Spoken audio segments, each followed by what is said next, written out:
to a very special edition of Out Front. I'm Erin Burnett, live from Tel Aviv tonight, and we begin with breaking news, and this is the new video. I'm going to show it to you because it appears to show a rocket fired from Gaza, exploding high above Gaza City, which of course is where the hospital that was hit is located, killing hundreds of people sheltering inside, according to the Palestinians' latest numbers. Now, in this video,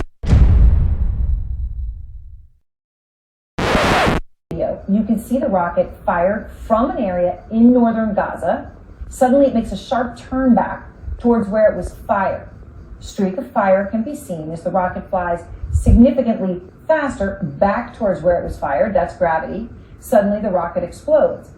Now in a second you're going to see that flash of light at the bottom of your screen as the camera pans down, a second flash of light and an explosion at the Al-Ali Baptist Hospital complex was seen. Now, it's not clear if these two things are related, but I just want to watch it again in slow motion so you can see where the rocket turns around, because obviously that's crucial. It's fired from Gaza. It is the turnaround that becomes so crucial as to whether it was an Islamic Jihad fired rocket that struck that hospital.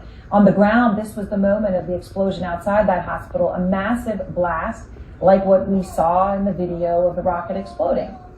Now, the United States National Security Council has released a statement just a few moments ago that reads, and I quote, "The United States government assesses that Israel was not responsible for an explosion that killed hundreds of civilians yesterday." Now, images similar to what we just saw in the video of the rocket exploding, turning around, whether the United States says, what Israel's put out. The reality of it is this does little to nothing to change the minds of many people across the Middle East.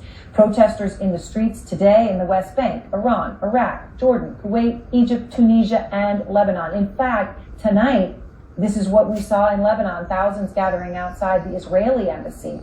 And in Turkey, it was the U.S. consulate. There says in Adana is now closed until further notice. You know how many people were gathered in Adana, Turkey?